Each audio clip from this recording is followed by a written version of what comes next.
Severe weather blew in early this morning, leaving several people hurt and at least 13 homes damaged. We have live team coverage of that this midday. Most of it concentrated at the Longview Estates Mobile Home Park in Hertford.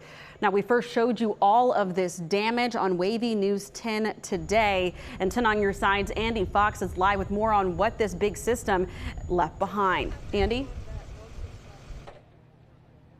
Yes, here's the bottom. This was Ty Wood's home. You're about to meet him. But just look at the power of this storm. Not only here, but next door as well. There were 3 mobile homes that were occupied that were destroyed. And when I say destroyed, I mean destroyed. This is Ty Wood right here. Thank you very much for spending this time with us. And yes, sir. I'm so sorry. I'm glad you're alive. Yes. Can you tell us where the mobile home was when the winds came? Yes, so you can see right here where the blocks were, or where the foundation is, where the home was at. And then it just, when the wind got it, just moved it and took everything.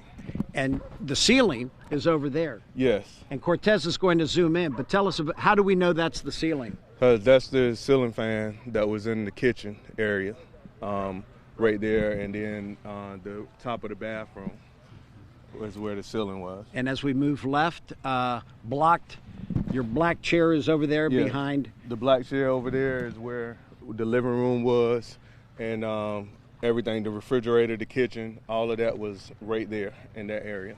And there's like a washing machine. That's the stove. That's the stove, and that's the bathtub that come out of the bathroom. And then all these wonderful people, your friends and family. Family, yes. Tell me how you feel right at this moment with your fortune to be alive, Mr. Wood. I feel blessed. It could have been worse, but I walked away with just a scratch or 2 on my arm. And, sometimes you don't see people walk away from, disasters like this. But, I was able to walk away and stand here and tell the story, And all these wonderful people around here. Yes, all these are family. Yeah. Yep. Do you think about your fortune in that you're alive and your neighbors are alive and that some were injured but none seriously and that everyone's alive? Yes, that's the only thing, when we finally got out and I checked on my neighbors, they was looking for me, that was the first thing we all said is we're just blessed to be alive, All of this other stuff can be replaced, but can't, and like I said, God was just watching over us because we didn't have a chance, it just came so fast in the night. We didn't know what was going on. Ty, thank you very much. Thank you. I appreciate it, and I'm glad you're alive and your family's alive. Yes, sir. And your friends are out here. Thank you, Ty, very much. But once again, this is just one of the stories out here at 12:30. I'm going to introduce you to a man who lives next door, and his last name is Grace. Grace.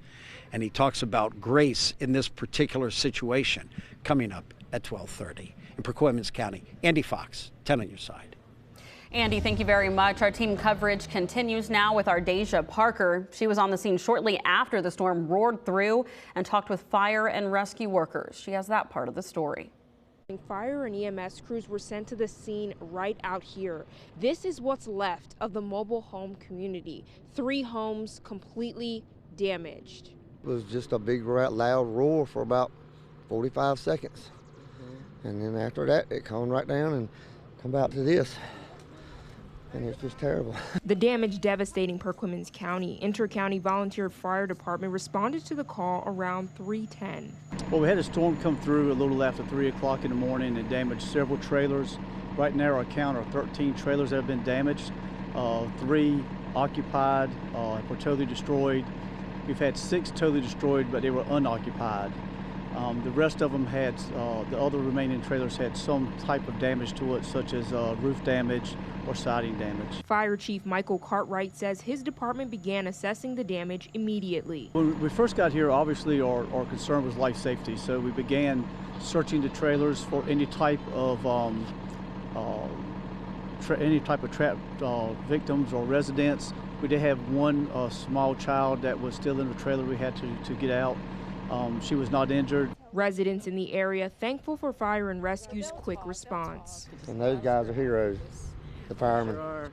They're the heroes. Those are the people to talk to. They were out here at 3 o'clock in the morning running around in the pouring rain, Yeah. trying to make sure everybody was alive and safe. They're the heroes. Looking at what's left of the homes, we have items like insulation here, some siding, some wood, other home items including dressers and bedding. This is what's left after the storm has ripped through homes. For a small community like this, it's pretty devastating. I mean, the recovery for these families is going to take a while, obviously. We don't have weather that comes through like this very often, so this is something we don't handle on a regular basis. For more information about this storm, we have that on our website, wavy.com. In Perquimans County, I'm Deja Parker, 10 on your side.